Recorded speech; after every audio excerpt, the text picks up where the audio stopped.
Welcome to Creative Vitality Jam Sessions.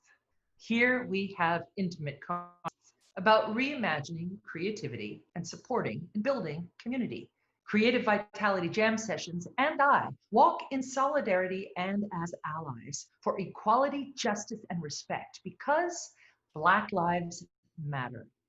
And we will keep in motion until change comes.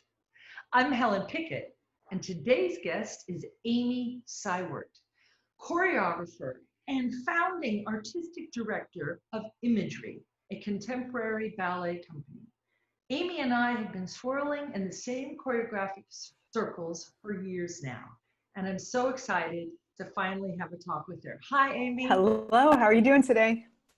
Great. I'm great. How are you? I'm doing well, thanks. Good, good. So first question for everyone, where are you in the world?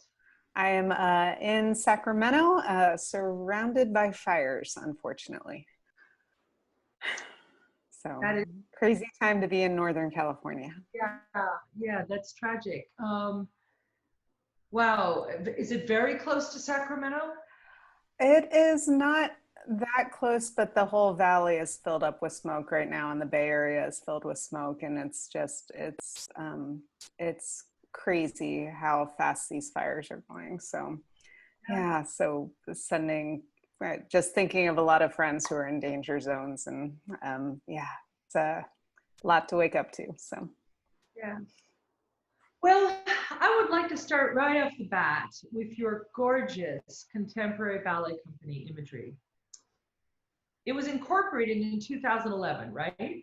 yes. I believe, yeah. But would you say that the premiere of Lessness really established the idea of Imagery? It's when things formalized. So that would have been back in 2004. And the reason at the time we called Imagery, it was just Imagery. My name wasn't connected to it, and it was spelled phonetically. Which our board president eventually pointed out that it was impossible to Google and that we shouldn't do that. So we simplified it years later. But it's because we were writing a grant, and the grant needed a company name. So that's when things kind of formalized. But even before then, as a professional dancer during the summers, I would be creating on my friends and presenting where I could then. And we had done in 1999, we did a choreography competition at the Festival des Arts de Saint-Seiwert up in Quebec. And we won the choreography competition, and that meant we got to go back as artists in residence in the year 2000. And everyone kept saying, "What company is this?" And of course, it's just all my friends. And so we were saying Amy Ballet. This is, very, very formal, Amy Ballet. But that was, I would say actually that arts residency we had was really the start of it. And the fact that I got to travel internationally with my friends and hang out in this little hamlet in Quebec and be a resident in that community for a few weeks, like that was fantastic. So that was the start. Sounds beautiful. And once again, I love how these collectives come together, because they do start as friends. They start with like-mindedness of wanting to create art that is belonging to a community, to a collective, and the energy comes out from there. The Cirio collective is something similar to that, with the Cirio siblings here in Boston. I'm not in Boston, but they have, and I really love these companies that form out of, well, that's how many companies form, right? Out of love. Yeah. And need. And yeah, like-minded vision. So yeah. So you are a sought after, besides having your own company, you're a sought after freelance choreographer, making beautifully detailed work. I love falling into the detail of your work when I watch it. And I read that Imagery is where you can really take risks. Now, referenced the freelance choreography as well, because that seemed to be something very, very different. With your own group, you can really take risks. And this speaks to me, and probably to all artists. Yeah. So, how did those risks manifest over the years? And how did you reimagine your company through these risks? And therefore your choreographic voice because of these risks? Well, I think a lot of us as choreographers, I think we have a little bit of a fear of we're just going to make the same ballet over and over again with different music, you know, because so how do you push yourself out of that zone? With Imagery, we started a decade ago, the sketch series, and this would have been the 10th anniversary of it this year. With sketch, the first year we did it, it was just a matter of doing it. We brought in guest choreographers. It was Adam Hoagland, Matthew Neenan, Susan Romer, myself, and we all made work. In the second year, we started to put a focus on it. And the second year was all female choreographers. And when we did that, we started realizing we could use the art as a container to hold conversations. So not just produce the show, but also have a curated conversation around the show. By the third year, it really started involving risk. And so if you were a guest choreographer coming into the series, you were asked to self-identify a risk before you stepped into the studio. The idea being sketch is done in a really small studio, or a small theater rather. It's about 160 seats. We do 4 shows. So you as an established choreographer, like Val Canaproli comes in and he used improvisation for the first time ever. Highly established, one of the most sought after ballet choreographers on the planet, had never tried this tool. And he had a safe space to try the tool. And he said to me point blank, he's like, I never would have done this at San Francisco Ballet. You know, so you have a space to pick up something new, try something you've never tried before. If you don't like it, you never have to use it again. If it results in a piece that doesn't work, only like 500 people saw it. It's not like the pressure of being on an opera house stage with, you know, thousands of dollars of production behind it. So we created an environment that really fostered risk, and we created an audience that wanted to see it, and funders who wanted to fund it, which I think is so rare. I mean, so often people are like, well, just do Beauty and the Beast, or just do the Disney ballets that are going to make the money. And it's about this transactional component of just how do we just get the butts in the seats, versus sketch actually created this environment where people are coming and being in the seats to see what the experiments result in. And it wasn't so premeditated a decade ago that that's what we were going to do, but what it has grown into is something I'm so proud of. And the more I'm out in the dance ecology, I see that it's really rare. So I think that mission has kind of informed everything I do. Yeah, I'm really proud of it. And just the people who have come in through those doors, the choreographers, the dancers, all the dancers are really down for anything. And that is so, so important. Everyone's ready to deep dive into the unknown. Yeah. Well, I'm going to say this, and it might sound strange, but I also find that it's a luxury of art. We get to live, if we choose to, in the chaos and the risk and that really wonderful swirling eddy of the curiosity of the unknown. And I know that's one of the things that keeps me going. It's like right now, like trying to figure out this puzzle of dance on film. It's just like, I have this new fire, like, ooh, good, I have to figure something out I don't know. amazing. Yeah, it's great to get to learn. Isn't it? It's great to get to learn. It's so great. One of the missions of Imagery is collaborating with artists in other disciplines. How has this informed your work? And who have you collaborated with? I think that every time you get the opportunity to look at your art through someone else's eyes, especially another artist who has a different point of view, you learn something again. And obviously we often collaborate with composers, costume designer, lighting designer, but what happens if you take it out of the kind of go-to, what we often do, right? So one of the first things I did was I collaborated with a software artist, and we used interactive projection. And that was so fun.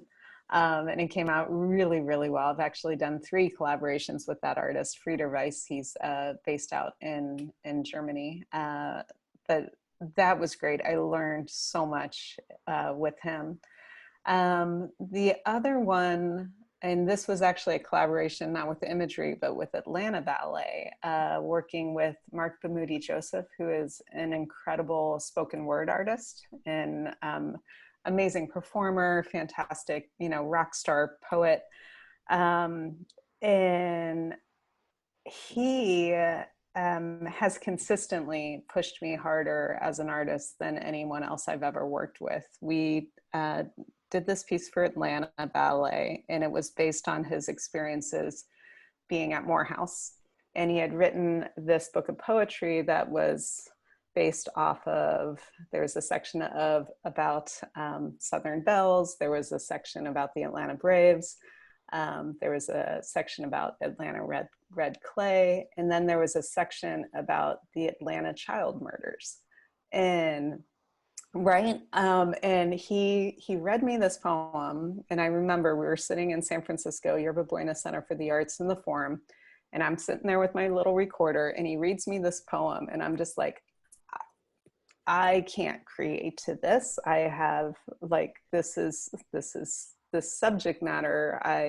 This is not my story. This is so intense. I was like, I don't know.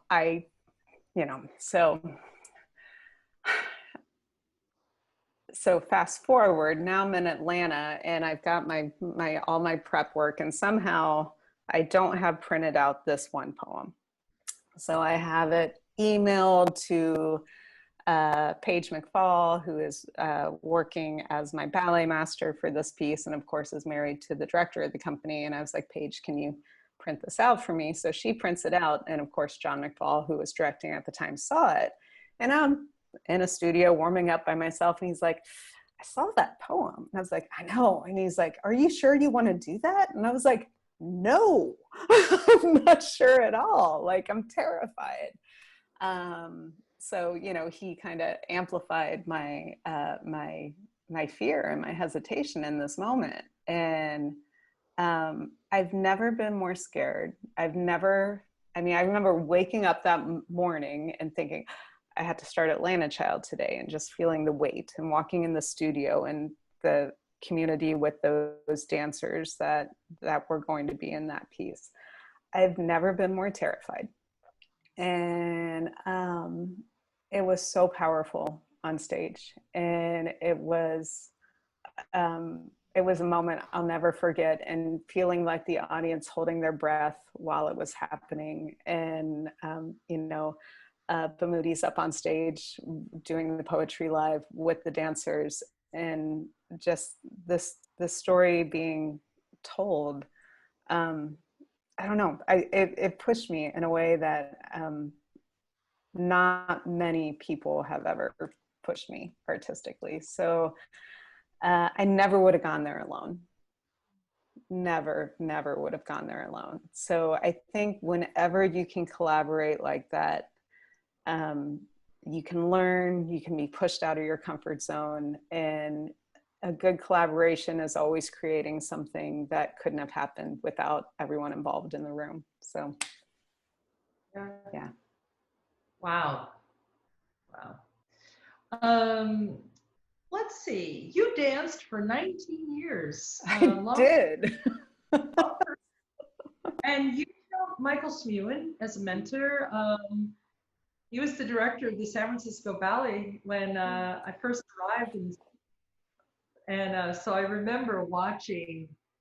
I think I came in level 5, yeah, and at the old school Nice. on Geary, all for Geary, 18th and Geary, and I remember, what was so amazing about that building is you were so close to the company. There were 3 studios upstairs and this really terrible studio downstairs, and we hardly had any classes there. But I remember being in class with Mr. Vilsack or any of the amazing teachers that I had, and getting to walk by the company studio and listening to Michael create, Nice. and listening to his dynamic way of leading a room, and feeling the excitement, everything a kid wants to feel when they're thinking, oh my God, this is so hard, all this training, but that's exciting and that's great. So how did he influence you? How did he take you under his wing? Was it the way he worked with dancers? How he created work, how he built work? How was this for you?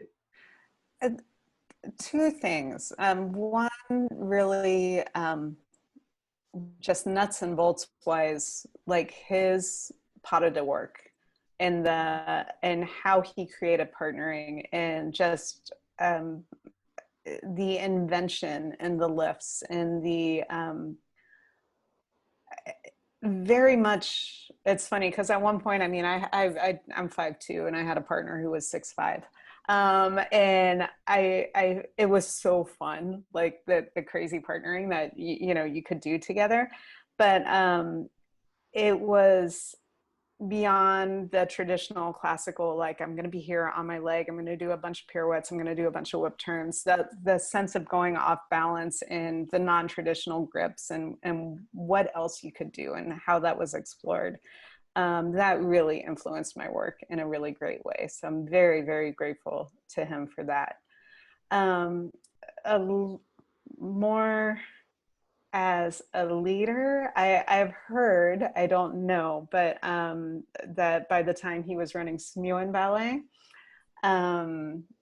he was much more mellow than he was during his San Francisco Ballet days. And when I joined the company, it was 14 dancers. Everyone had a voice. You felt very well taken care of in that company. He gave us a lot of trust. He also gave you a lot of responsibility. Like he wasn't going to rehearse you into the ground to make sure that you did something the way he wanted. He gave you the information and then you had to come through with it, which was a different way of working than I was used to. And I learned a lot from that. And I loved the idea that you can create an environment where dancers have agency and they have a voice and they're not empty vessels that you're supposed to, the person in the front of the room is supposed to fill up and give all this knowledge to. And it was more equal in footing than a lot of traditional ballet companies. We share then very similar work environment, because that was also how I felt about working with Bill with Forsyth. It was filled with agency. It was a roller coaster of curiosity, giving back. What do you have for me? Let's do this together. How are we going to create it was very similar. And so nice. And I've been saying this in interviews that I really feel like there is a generation swirling around us that feels very different than what you or I had also as training as ballet, you know, kids. But still in all, I have to say the training at San Francisco Ballet, maybe it was San Francisco, but I still felt like there was a little more wiggle room to be an individual in that conservatory. You know, there were a lot of rebels that, in the best way, I mean that were teaching Yeah. there. And um, but I think that there is a big generation within our age pool that are also saying, oh, ballet can be different. We can have companies that look like the face of America. Yes. We can give dancers agency. We can do all these things. So I'm getting a little tired also of the record that I keep hearing, well, you know, ballet's this and this. And I was like, hold up. There are a lot of us that don't think ballet needs to be that because we've experienced it. Right. We're not just talking heads. We've lived it. It's possible. Yeah. It's interesting. I sometimes, I mean, people turned in and dropped their weight, you know, in 1912. This isn't new. like the sense of that ballet can only be one thing. It needs to look a certain way, and that body types need to be a certain way. It's Or leadership needs to be a certain way. that yes, right. Yeah, no, I'm definitely all down for changing those dynamics, and you know that's been the Imagery, you know, mission statement for years, is changing the preconceptions of what ballet is and what ballet can be. Well, yeah, I was just going to say, I feel like you live that. I like to. I wasn't a traditional, you know, like dancer. I wasn't the, you know, I'm short, I'm stocky, I've got a lot of power, but if I didn't find places that only subscribe to the certain body type and certain look, I never would have had a career. Yeah. You went on to choreograph, to be the choreographer in residence for Seiwert Ballet for 10 years. Yes. Essentially, you had two home companies. Yes. Right? Yeah. Did you find the commonality helped to formulate your work? The fact that you could kind of you had these two pools of dancers that you knew quite well, right? Absolutely. And I mean, Seiwert's been a great home for me. I look at some of those artists, Erin Yarbrough comes to mind. I don't even know how many, I mean, no, she's amazing. And I don't even know how many pas de deux I've created on that woman at this point in my life. To the point of she very much likes to know what I'm going to do before I do it.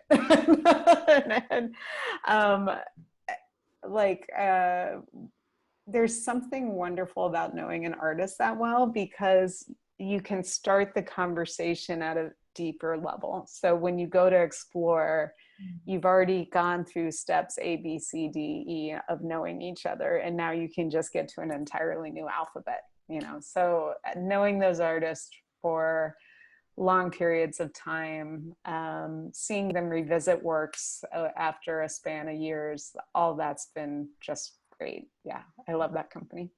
Yeah, I do too. And I just did an interview with Celia. Yes. And you know, also that relationship runs so deep. You know, I remember she had an injury pretty early on when I got to the school, but I remember her in class. Yep. That's awesome. Yeah. Yeah. I gotta say, Seiwert looks great in your work. They do it well. Yeah, I think, they're formidable. They are, you know, and I've done a lot of those dancers too. You know, like Therese and, you know, John Speedor, Ben. I knew Robbie from Boston Ballet. You know, Jonathan. I've known a lot of them as well. You know, and that's been really fun. Really fun. Yeah.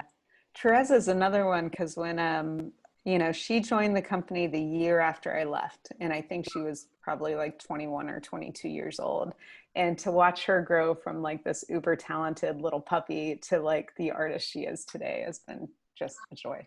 Love it. I love where she's gotten to. She's Yeah. beautiful. So here we are. We've landed at the 3 questions everybody gets. Can you share a favorite or impactful memory from your creative life?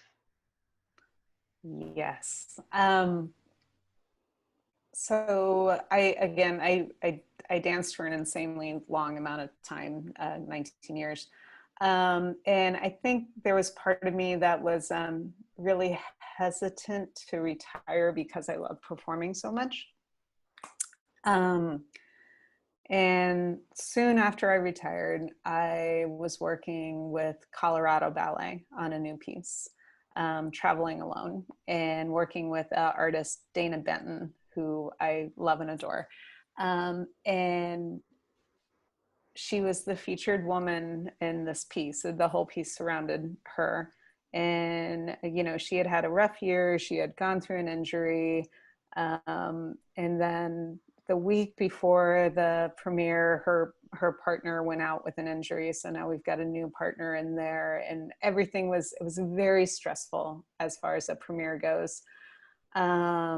And she did the opening night and she rocked it. Like she blew it out of the water. It was amazing.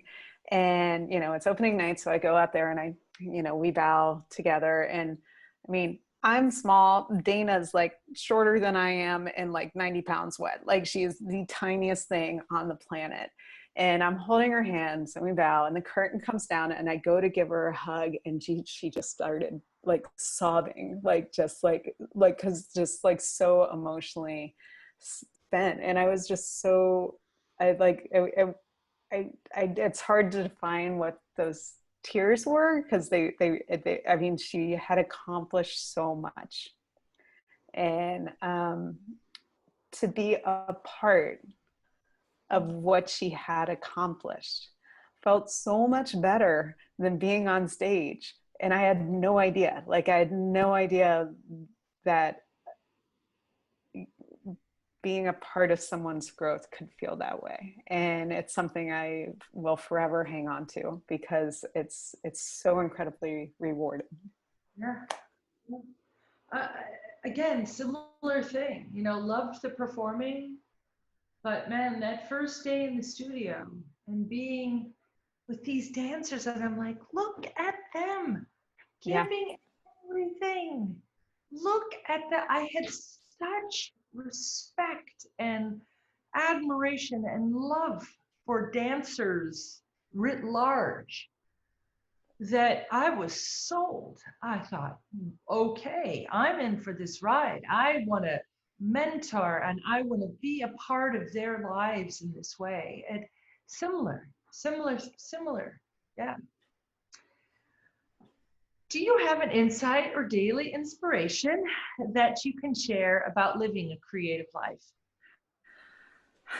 This is a hard question.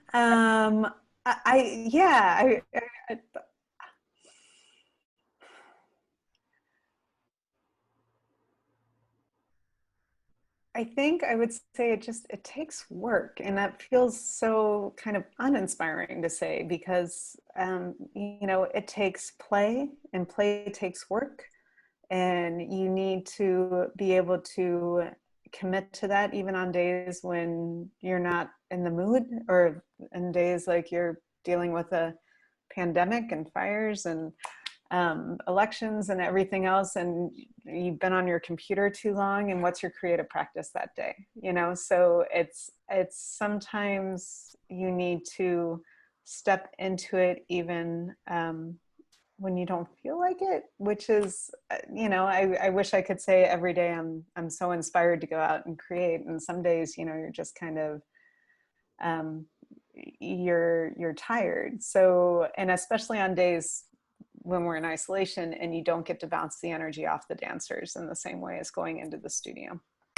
So I actually got inspiration once. I was listening to an NPR story with, I believe the author was Danielle Steele, who, and I might be, I should look this up and make sure it was her, but it was someone who writes a lot. And at one point she was writing too much and her publisher's like, we can't, so she started writing under a different name. She just churns out work. And so the interviewer said, so you never get writer's block? And she's like, oh yeah, yes I do. And they're like, well, what do you do? And she's like, well, I know how to write. So when I have writer's block, I just keep writing. Like I just keep writing, and eventually the muse, the inspiration, the whatever will come back. And I just have to have faith that, you know, I still know how to construct a book. And when I'm in the studio and when I feel like I have that writer's block, or I feel like this isn't working, or what do I do? Instead of going into the self-doubt, oh, this is not working, it's like, you just keep going. And maybe you have to create 2 minutes of material that eventually you're going to throw away, but you're going to get to the next place. So that ability to just keep going, even when all the stars are not in alignment, and even when the muses aren't showing up for you that day, but you just keep pushing the wheel forward, and eventually you're like, oh, here we go. This is what I wanted to get to. Yeah, that is brilliant. I love that interview. It's a great one. Because, you know, there was a book also, I'm blanking on the name now, but it's a book I read in the 90s, and it was about daily pages. And you had to do those 3 pages every morning, exactly like you say, even when you didn't feel like it, because it was about pushing through. And I do the same thing, Amy. I even announce it to the dancers. I'm like, I do not like this. And I'm just giving you fair warning. Don't get too attached, because this will change. You know, it's like I do the same thing, but I just do it to keep going, because there is music just on the other side. Yes. Of maybe a passage that I don't like, or that I don't like this passage, but just on the other side of it, but I don't want to leave a hole. Right. Because if I get to the other side, I'll get the information, perhaps. I might get the information for the part that I'm like already knowing that it's like, you know, a cesspool. When I'm working with the dancers, we often call it like, when I know I'm not really into what's happening creatively, I'll be like, you know, we're just don't get married to this material. We're just having coffee. Like maybe we're having lunch, you know, but this, maybe you're even moving in together, but we are not, you know, and sometimes I'm like, it's not even coffee. This is a text to each other, you know?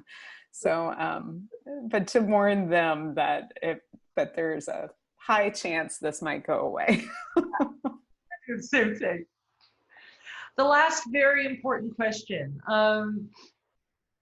You can focus in on one thing, in supporting and building a more equitable dance community. What do you believe needs to be shifted or changed? Oh, so much. I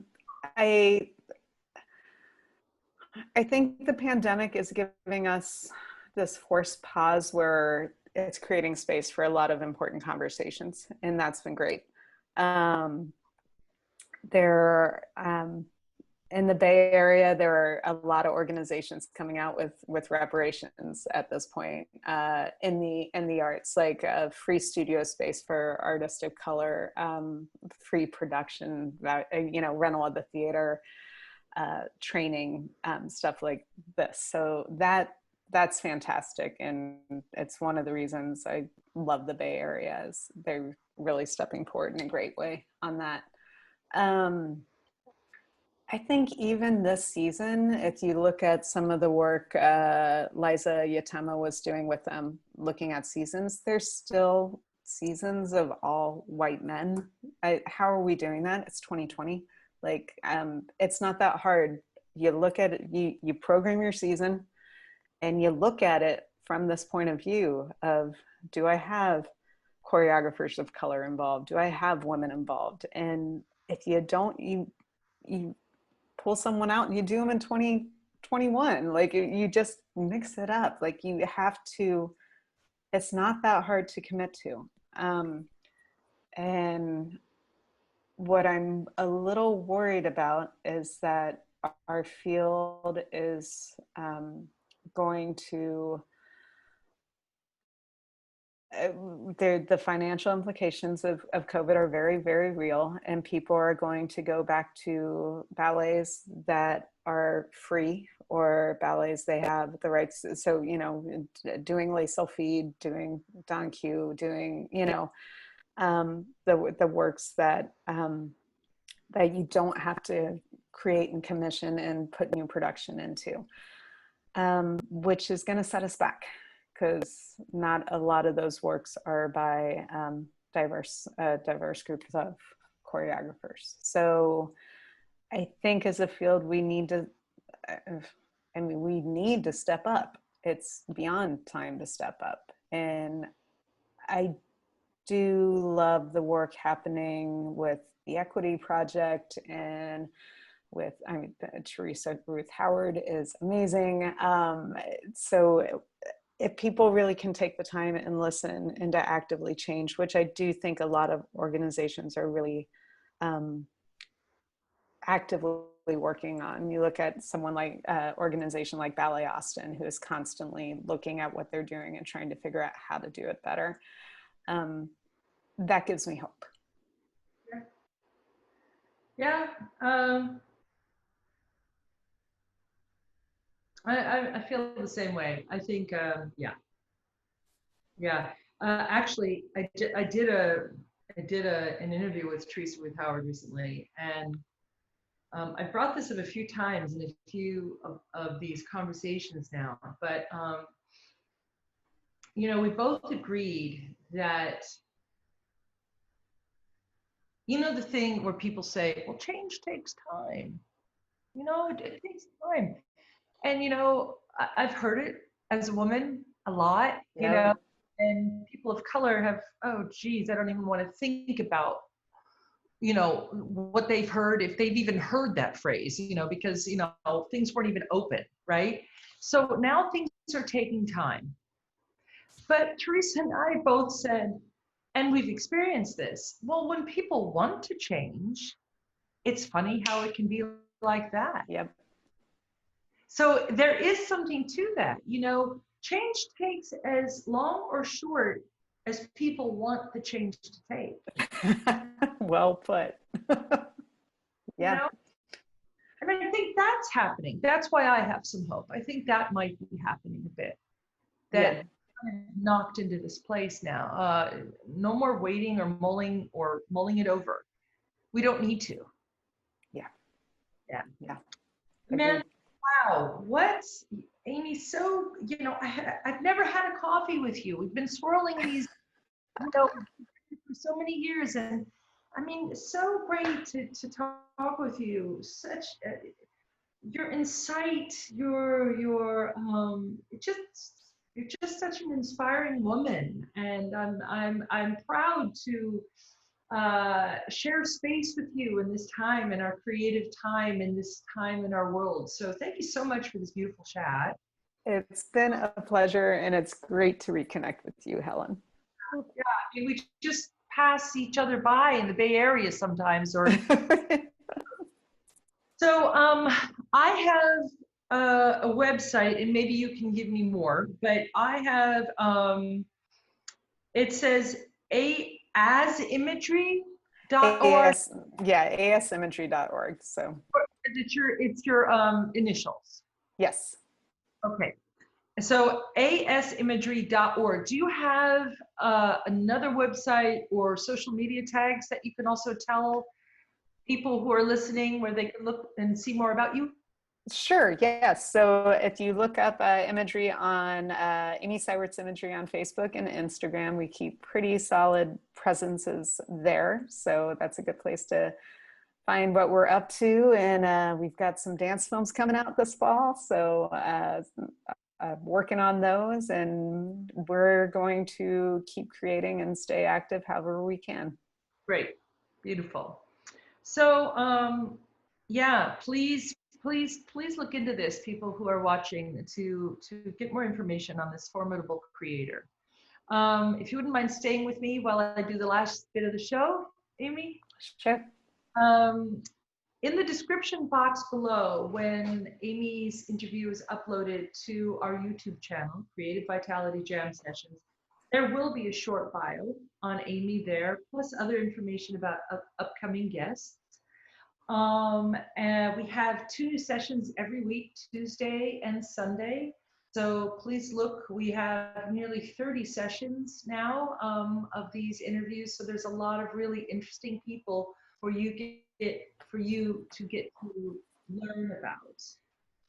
On our next session, Doane, creator of The Shift, teacher and choreographer, and former star of Dance Theater of Harlem, will be the next guest. Now it's time for thanks. I want to thank Gracie Spina. You know who you are, Gracie. You're amazing. I want to thank our amazing dance community. Always so proud and humbled to be a part of you. I want to thank all of you for tuning in. And Amy, one last thanks to you. A pleasure to talk with you. Keep My pleasure.